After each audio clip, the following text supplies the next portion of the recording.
त्याचबरोबर अजितदादांच्या पक्षाच्या 15 ते 20 आमदारांनीही शरद पवार यांच्याशी संपर्क साधण्याचा प्रयत्न केलेला आहे. मित्र हो, उपमुख्यमंत्री अजित पवार यांच्या निधनाच्या नंतर त्यांच्याच राष्ट्रवादी पक्षामध्ये एक मोठी आणि अंतर्गत खळबळ सुरू झालेली आहे. प्रफुल्ल पटेल आणि सुनील तटकरे हे हा अजितदादांचा राष्ट्रवादी पक्ष आपल्या ताब्यात घेण्याचा प्रयत्न करीत असल्याचे आरोप तर आतापर्यंत झालेले आहेत. त्यातच सुनेत्रा पवार यांनी निवडणूक आयोगाला दिलेल्या एका पत्रामुळे पटेल आणि तटकरे प्रचंड अस्वस्थ झालेले आहेत. अजितदादांच्या पक्षामध्ये पक्षात जे काही चाललेलं आहे त्यामुळं अगदी सामान्य कार्यकर्ते सुद्धा सैरभैर होऊ लागलेले आहेत. पक्षातले सतत होणारे वाद, अंतर्गत कलह यामुळं आमदार सुद्धा अस्वस्थ झालेले आहेत. साहजिक आहे, भविष्यात आपले राजकीय भवितव्य काय असेल याची चिंता अनेकांना सतावते.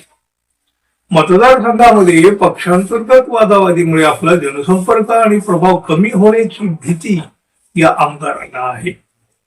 आणि हे सगळं वातावरण असतानाच अजितदादा गटाच्या एका मंत्र्यानं शरद पवार यांची भेट घेऊन दोन्ही राष्ट्रवादीच्या विलिनीकरणावर चर्चा केल्याची माहिती आहे. त्याचबरोबर अजितदादांच्या पक्षाच्या 15 ते 20 आमदारांनीही शरद पवार यांच्याशी संपर्क साधण्याचा प्रयत्न केलेला आहे. त्यामुळं राज्याच्या राजकारणामध्ये येत्या काही काळामध्ये मोठी राजकीय समीकरणं बदलण्याचे संकेत अगदी स्पष्ट दिसू लागलेले आहे. अनेक आमदारांना असं वाटतं की आता पक्षातल्या सततचे वाद आणि फूट यामुळं त्यांच्या मतदारसंघातील कार्यकर्ते आणि मतदार नाराज होत आहेत.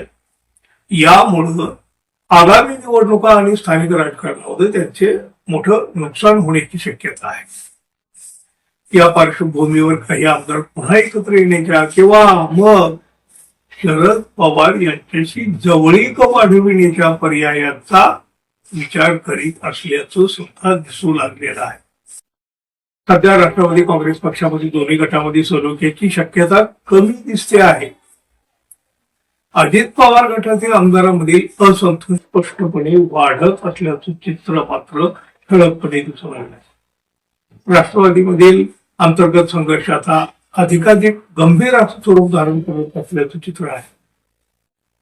अजित पवार गटातील आमदारांमध्ये मोठी चलबिचल सुरू आहे. 15 ते 20 आमदारांनी थेट शरद पवार यांच्याशी संपर्क साधला असल्याचा किंवा साधण्याचा प्रयत्नही सुरू केले असल्याच्या बातम्या आता बाहेर आलेल्या आहेत. त्याच्या या भेटीमुळे महाराष्ट्राच्या राजकारणामध्ये पुन्हा एकदा एक मोठा भूकंप होण्याची शक्यता अजिबात नाकारता येत नाही. आणि बघा, सर्वात महत्वाची बाब, अजित पवार गटातील एका विद्यमान मंत्र्यानं थेट विलिनीकरण या मुद्द्यावर चर्चा करण्यासाठी शरद पवार यांची भेट घेतल्याचं सांगितलं जातं. अर्थात ही भेट अत्यंत गुप्तपणे केली असल्याचंही म्हटलं गेलेलं आहे. पक्षातली अस्थिरता आणि भविष्यातील अनिश्चितता यामुळे अजित पवार गटातील काही आमदार शरद पवार गटाकडे वळण्याच्या विचारात असल्याची चर्चा आहे. तसे संकेत सुद्धा मिळू लागलेले आहेत. काही आमदारांनी तर शरद पवार यांच्याशी थेट संपर्क साधण्याचे प्रयत्न सुद्धा सुरू केले आहेत. अजितदादांच्या पश्चात त्यांच्या पक्षाचं नेमकं काय होणार, त्या पक्षाचं भवितव्य काय असणार, असे अनेक प्रश्न अनेकांना पडलेले आहेत. आणि बहुतेक त्याचीच उत्तरं आता मिळू लागलेली आहेत असं दिसतंय. पाहूया नजीकच्या काळामध्ये राष्ट्रवादीमध्ये या सगळ्या हालचालीच्या, या सगळ्या खळबळीचं पुढं नक्की हे राजकारण कुठल्या दिशेनं जात आहे. मित्रांनो, धन्यवाद. पुन्हा भेटू. नमस्कार.